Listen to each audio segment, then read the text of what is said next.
My mom asked my little sister to write, "I love my mommy more," on a photo of our dad. She smirked, pleased, as Dad's face fell. I begged her to stop competing for Lily's affection, but she just rolled her eyes and said, "She's already picked her favorite. I'm just making sure she doesn't forget." I stayed quiet. That was 5 months ago. This morning, Mom was clawing at the backyard fence, yelling Lily's name. My sister, only 7, had told her she preferred Dad. Mom was cooking dinner, when Lily ran up, tugging her skirt. "Mommy, Mommy, come see, Dad put on my Anna costume, he looks so funny." Mom laughed but said she was too busy to go. Lily teased, "Ugh, I'm Mommy. Cook, cook, cook. So boring, I never have fun." Then she giggled and darted off to play. Mom acted unbothered, but I could tell it stung. The next day, after dinner, Mom joined Lily in building blanket forts, crawling through tunnels and making silly voices for the stuffed animals. When Lily asked for ice cream, Mom agreed instantly. Dad raised an eyebrow, but Mom winked, then made Lily laugh by smearing ice cream on Dad's nose and licking it off. A few days later, I saw Mom and Lily rolling down the hill in the park. Mom's fancy gala dress was ruined, covered in mud and grass stains. Dad was stunned, but Mom just shrugged. Memories matter more than any dress. It seemed sweet until Mom started going too far. One day, Dad came home with a new puzzle for Lily, but Mom immediately announced she and Lily were going for ice cream, a girls-only night. Dad's face dropped, but he said nothing. It became a pattern. Every evening, Mom planned something special just for her and Lily, leaving Dad out. I clearly remember one Saturday during family art time. Mom kept whispering to Lily, encouraging her to draw Dad with a sad face and write, "I love my mommy," more above it. When Dad saw the drawing, his shoulders slumped, but Mom just smiled like she'd won a prize. A few days later, Mom brought finger paints and started painting with Lily directly on the living room walls. When Dad tried to stop them, Mom grabbed Lily and they ran off laughing. Dad and I spent 3 hours cleaning it up. 2 days later, I was rummaging through the basement for holiday decorations when I found Mom helping Lily climb through a trapdoor to the attic. The attic had no railing and was steep. I yelled at her to stop, and she just rolled her eyes. "We're just playing. You're as dull as your dad." The car incident happened on a Tuesday. Dad and I left Lily and Mom in the SUV while we grabbed snacks. When we came back, Lily was in the driver's seat, Mom in the passenger seat saying, "Floor it, sweetie." Lily pressed too hard, and the SUV crashed into a parked car. The owner ran out moments later. Dad, without hesitating, took the blame, handing over his insurance info and $500 cash, while Mom told Lily she did great. That night, I checked on Lily. She was curled up in her fairy bed and whispered as I sat down, "Mommy's starting to scare me." The next morning, Dad and I staged an intervention, sitting Mom down and telling her she was frightening Lily with all the risky stuff. Mom's face turned red. "You're ganging up on the fun, Mom. Lily loves me more. She said so herself."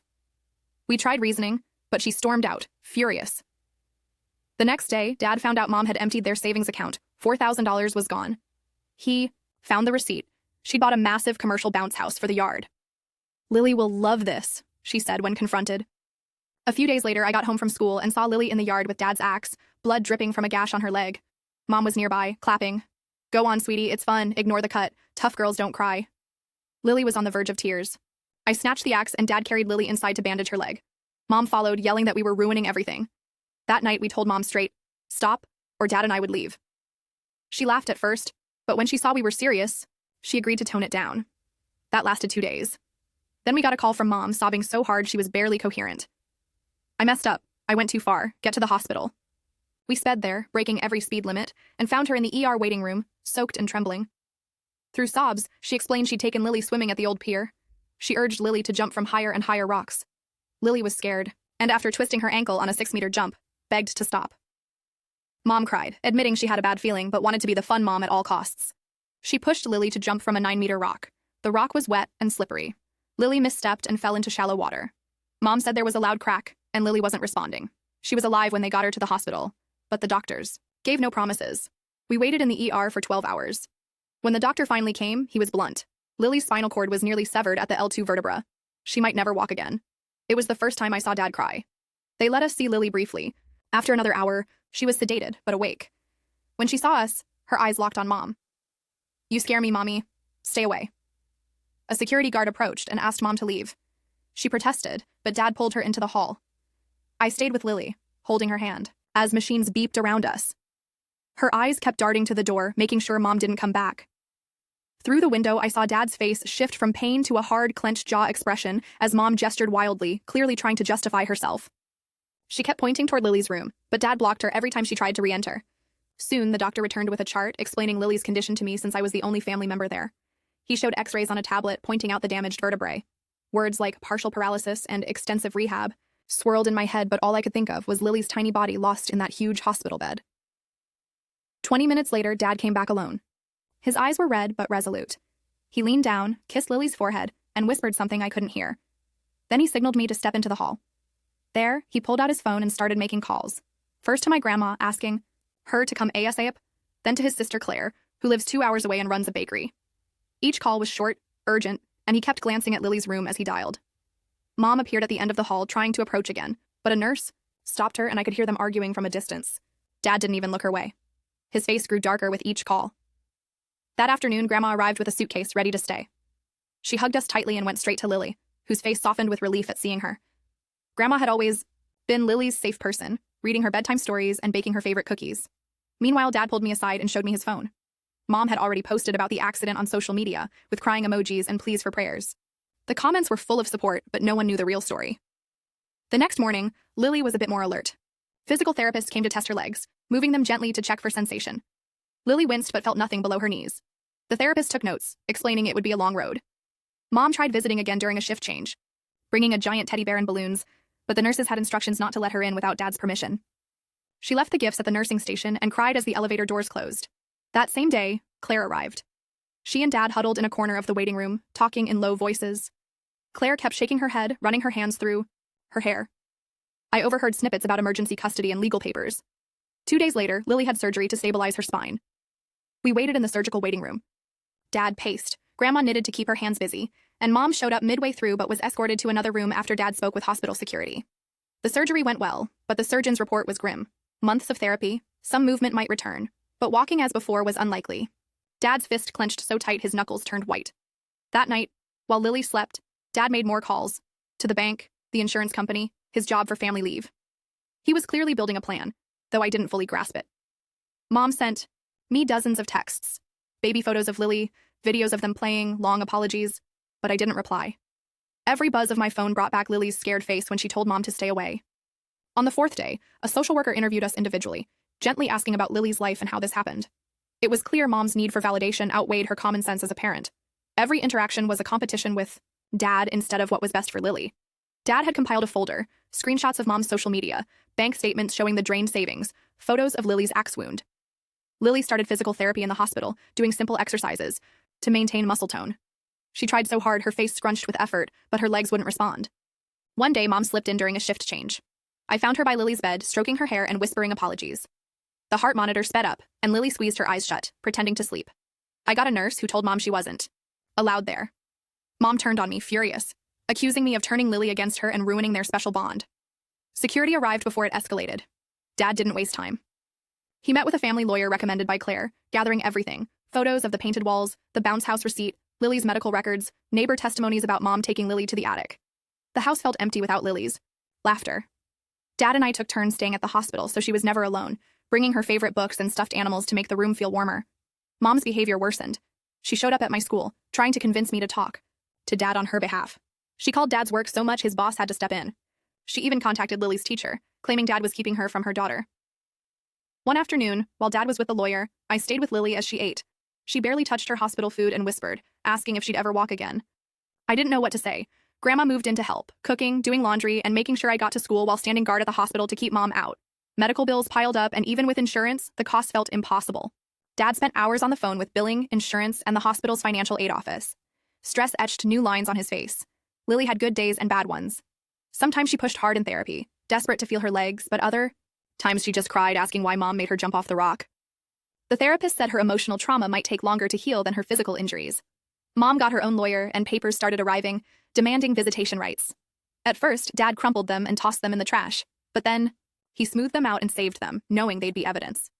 Claire helped Dad install security cameras and change all the locks. Though he never said it, we all knew he was worried about what Mom might try. In Lily's 7th week in the hospital, there was a small breakthrough. She felt a tingle in her left foot during therapy. The therapist cautioned against high hopes, but it was the first time Lily smiled since the accident. Meanwhile, Mom's social media post grew stranger, sharing old photos of her and Lily with captions claiming Dad was tearing them apart, tagging his boss, my school, even the hospital. Dad documented everything, his folder growing thick. The night before Lily's discharge, we had a family meeting in her room. Dad explained she'd come home, but things would be different. We'd turned the dining room into a bedroom since she couldn't climb stairs.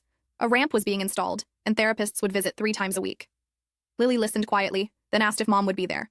Dad knelt by her bed and promised to keep her safe. She nodded, trusting him, though I saw fear in her eyes. As we prepared to bring Lily home, I thought about how much had changed in 2 months. Our family was shattered, maybe forever, but Lily was alive, and that's what mattered. I knew the hardest part was just beginning. The ramp installation team arrived at dawn. I watched from the window as they measured and cut wood, the noise of power tools drowning out the morning birds. Dad oversaw every detail, checking angles and testing the surface. Lily sat on the porch in her temporary wheelchair, gripping the armrests. Mom's car parked across the street. She stayed there for 20 minutes just watching. Dad noticed but ignored her, focusing on the crew. When Mom finally got out and approached, Dad met her on the sidewalk. They spoke for less than a minute before she stormed back to her car and sped off.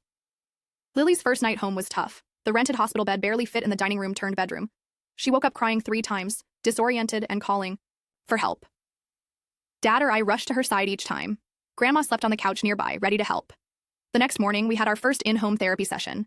The therapist, a kind woman named Sarah, worked with Lily for nearly an hour, teaching us exercises to maintain muscle tone and prevent complications. Lily struggled, sweat dripping down her face. Mom tried visiting that afternoon, bringing Lily's favorite aunt to pressure us. Dad stood firm at the door. The aunt looked uncomfortable, caught in the middle. When they left, Dad found a gift bag on the porch with expensive toys and an apology note. I went back to school reluctantly, worried about leaving Lily. My teachers knew what was happening and offered extensions on assignments. At lunch, I saw Mom's car in the visitor lot. Later, the principal told me she'd tried to pull me out early, claiming a family emergency. Lily's progress was painfully slow. The tingling in her foot came and went. Some days she could wiggle, her toes slightly. Others, she felt nothing. The therapist reminded us spinal injuries were unpredictable, and recovery wouldn't be linear. Dad discovered Mom was calling Lily's doctors, posing as his assistant to get medical updates. The hospital tightened security, allowing only Dad to receive updates in person, with ID. Claire helped Dad adapt the house on weekends, installing bathroom grab bars, widening doorways, and adding ramps between rooms. Lily supervised from her chair, pointing out where she needed more support. Mom switched tactics, sending gifts through delivery, stuffed animals, books, art supplies, each with a letter downplaying the accident and professing her love. Dad photographed everything and stored it in the garage for his file. Medical bills kept growing, and despite payment plans, the pressure was intense. Dad sold his truck and took extra shifts when he could. Grandma chipped in from her pension, and we all made sacrifices for Lily. Lily's mood swung wildly. Some days she was almost her old self, laughing at cartoons and playing with her toys. Others, she barely spoke, staring at her legs. A child. Psychologist visited twice weekly using play therapy. One day, Mom showed up unannounced during a physical therapy session, having somehow learned the schedule. She took advantage of Dad stepping out for a work call. Sarah stopped the session and took Lily to her room while I blocked the door. Mom's shouts echoed through the house until Dad returned and escorted her out. The security cameras were a lifesaver, catching Mom trying to sneak through the back gate at night, attempting to open windows and even cozying up to a neighbor to get access. Dad saved all the footage. Getting Lily back to school took planning. She couldn't return to her regular classroom yet, so the district sent a teacher to our home 3 times a week. Lily struggled to adjust, missing her friends and routine. We set up video calls with her classmates to keep her connected. Mom's lawyer sent increasingly aggressive letters, questioning Dad's decisions, hinting at neglect, and threatening lawsuits. Dad's lawyer countered with evidence of Mom's dangerous behavior and Lily's fear of her. One morning, I found a stack of printed photos slipped under the door, old images of Mom and Lily in happier times. The manipulation was obvious, but it hurt to see those memories weaponized. In Lily's 10th week, she hit a milestone. She stood with help for 30 seconds during therapy, her legs trembling but holding her weight. We all cried, even Sarah. Meanwhile, Mom's online posts grew more intense. She started a blog, painting herself as the victim and claiming Dad was controlling. Distant cousins and friends who only knew her side began calling, but Dad stayed out of public fights, focusing on Lily. The financial strain tightened. Dad considered selling the house for a smaller, accessible one. Claire offered to buy his SUV and loan it back when needed, a gesture that brought Dad to tears. Mom played lawyer while Lily relearned to walk. Talk about priorities, more twisted than a pretzel in a blender. Security cameras caught her lurking at midnight, peering through windows like she was casing a deal. Money was tight, and Lily's progress stalled frustratingly. The early improvements faded. She barely felt or moved her legs below the knees. Doctors started discussing permanent adaptations, not full recovery. Once, Mom tried surprising us at the hospital, waiting in the parking lot. As Dad lowered Lily from the SUV into her wheelchair, Mom appeared. Lily hyperventilated, trembling with fear. Security stepped in, and while I calmed her, the damage was done. Lily refused to leave the house for days. Grandma's health began to falter from stress. Her blood pressure spiked, requiring doctor visits. Her role shifted from helper to needing help. Dad hired a part-time aide, another impossible expense. Lily's first birthday after the accident approached. She wanted a simple family party and was clear, no Mom. It broke my heart that a 7-year-old 7-year-old had to strategize to stay safe on her birthday. Therapy showed slow progress. Lily could stand for 2 minutes with support, and regained some sensation in both feet, though control was limited. Each session left her exhausted but determined. Our other grandmother, Mom's mom, finally reached out, shocked to learn the truth after hearing only Mom's side. She offered to testify against her own daughter if needed, deepening family rifts. Some cousins stopped visiting, another loss for Lily. Dad's boss offered permanent remote work, crucial for managing Lily's appointments. Colleagues sent meals and gift cards, small gestures that eased our days. Lily developed coping strategies, some healthier than others, checking locks repeatedly, keeping a whistle by her bed. She made me promise never to leave her alone with Mom. Despite assurances, her fear lingered. The restraining order hearing was delayed as Mom's lawyer requested more time, frustrating us but giving more evidence of her persistence. Lily's progress, navigating curbs in her wheelchair, bathing independently with equipment, planning a part-time school return, kept us going. Mom's tactics escalated, sending gifts through Lily's friends, volunteering at community events we might attend, always a looming threat. The day before the rescheduled hearing, she arrived with a moving truck, claiming to retrieve her belongings. Dad called the police, and I kept Lily calm in her room. Mom using a moving truck like a custody Uber, clearly not how shared property works, but it worsened her case right before the hearing. Police barred her entry, and she screamed about her rights and daughter. Lily overheard, leading to an emergency trauma therapy session. The morning of the hearing brought more surprises. Mom's new lawyer filed an urgent motion, falsely claiming Dad hid money. The judge postponed again to review documents, leaving Dad scrambling to gather bank statements, tax returns, and receipts proving every cent went to Lily's care. Mom tried contacting us through Lily's physical therapist, calling the center under the guise of updating insurance but breaking down, saying she missed her daughter. The therapist, professional as ever, didn't pass on messages but informed us of the breach. Lily's anxiety spiked. She barely slept, constantly checking her door's lock, even practicing wheelchair escape routes at 3 a.m. Trauma therapy sessions increased. 2 days before the delayed hearing, Claire noticed Mom photographing the house from all angles. A neighbor's camera showed her measuring distances from the sidewalk to Lily's window. Dad moved Lily's bed from windows, installed blackout curtains, and discovered Mom had opened credit cards in his name, racking up $23,000 in cash advances. His lawyer added the fraud to the case, and Dad spent hours with credit agencies. Lily's focus waned. She watched doors during therapy, her standing time dropping from 2 minutes to 30 seconds. The therapist suggested pausing sessions until the legal battle calmed, but Lily insisted on continuing. Mom's mother found diaries in Mom's apartment detailing plans to rescue Lily, including wheelchair-accessible routes to Canada, and lists of sedatives for a child. She turned them over to Dad's lawyer. The night before the hearing, no one slept. Lily had frequent panic attacks. Dad checked locks and cameras. I sat outside her room, watching her restless sleep. Grandma made tea no one drank. In court, Mom arrived in a wheelchair, claiming stress-induced paralysis. Her lawyer demanded empathy, not restrictions. But when the judge asked for medical proof and an officer mentioned paramedics, Mom stood abruptly. Dad presented evidence methodically: security footage, medical reports, fraud documents, testimonies. The judge's face hardened as the pattern emerged. Mom's lawyer tried interrupting, but was silenced. Lily testified via video from a secure room, clearly describing her fear, nightmares, and the accident. Asked if she wanted to see Mom, she shook her head, trembling. The judge noted her distress. Mom's testimony collapsed quickly. She contradicted herself about the pier incident, claimed the attic access was safe, and downplayed the axe injury, blaming Dad for not supervising better. When shown photos of Lily's wounds, her lawyer winced. Mom's outburst, screaming she was the victim, prompted a recess. In the bathroom, she grabbed my shoulders, begging me to tell the judge Lily needed her. I yelled, and security removed her. Claire testified about Mom's break-in attempts, showing videos Mom didn't know existed. Her trying windows at 2 a.m., tampering with locks, even bribing the mail carrier. The therapist explained how Mom's actions set back Lily's progress, emphasizing safety's role in recovery. Mom's final witness, a friend, crumbled under cross-examination, admitting she hadn't seen Mom and Lily together post-accident, and only knew Mom's story. She left the stand shaken, realizing she'd been misled. The judge's decision was swift.